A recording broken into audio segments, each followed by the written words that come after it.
Hello, everyone. Of course, we're going to talk about Joe Biden later. Let's talk about Ukraine first. And I'm not joking. What's going on in the United States is tied to what's going on in Ukraine. And all of the major elections in the world this year had some impact on what is and will be happening in Ukraine. So, of course, we're going to talk about it. First, let's touch on what is going on the ground. Not surprisingly, there have been deadly strikes from Russia again against Ukrainian civilians in various parts of Ukraine. Ukraine responded with some shelling of Russian occupied territories. So, unfortunately, once again, when it comes to talking about casualties among the Russians, we only have Russia's word for it. So, there's literally no telling what exactly happened there. We do have some numbers for the intercepts. 35 out of 39 drones have been intercepted. So, in addition, there were also 3 ballistic missiles and 2 guided air missiles, none of which reached their targets. So, all good news, but also added emphasis on the dire necessity for more air defenses.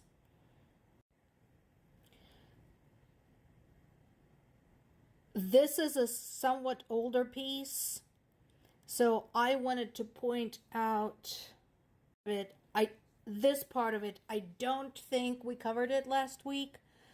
There was a hit against an oil depot far into the southwestern Rostov region. So, as we talked about this before, Russia claims that they, destroy Ukrainian drones, and it's true. The drones continue to be destroyed.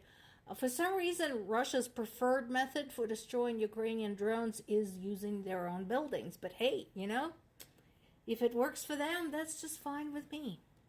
Speaking of drones, thank you, Latvia. Latvia is sending Ukraine 500 more drones. That is wonderful. Speaking of which, aside from the fact that we already know Latvia has been one of the most vocal supporters of Ukraine because of its own history with Russia, that brings me to something that has been asked across different social media channels. Well, why would it be so bad if some of Ukraine went to Russia? Do you know what Russia does to invaded territories? Do you know? Are you aware? And I'm not just talking about the recent history like the fallout from World War II and the creation of the socialist bloc and so on and so forth. No. Not just that.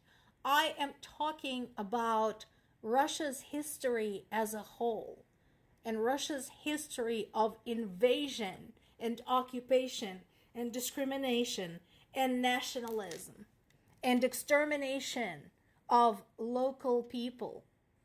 Do you know about this? Because if you don't know, you need to take yourself to the library or to the internet and look up the following.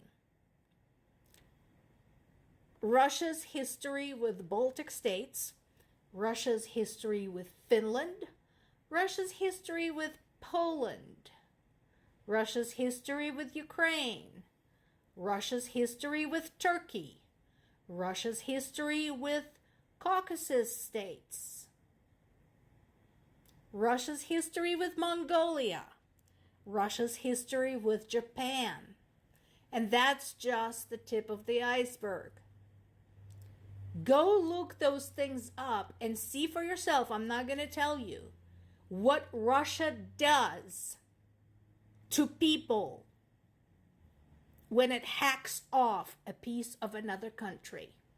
And then you tell me why it might be really so bad if some of Ukraine goes to Russia. It is true that yesterday's announcement by President Biden about his decision to drop out of the presidential race was probably watched very carefully by both Russia and Ukraine, because they both have skin in this particular game. Now, knowing Ukraine, they will work with anyone as long as whoever it is willing to work with them and doesn't go around spewing nonsense like ending the war in 24 hours by yielding to Russia's demands. So, there is that. Now, Russia, not to be outdone by anyone, immediately started whining about some of the statements by Vice President Kamala Harris, and now presumptive presidential nominee for the Democratic Party. So they're basically whining. Back in February of 2023, so a year and a half ago, Harris described Russia as horrendous, gruesome, and cruel when talking about what Russia was doing to Ukraine.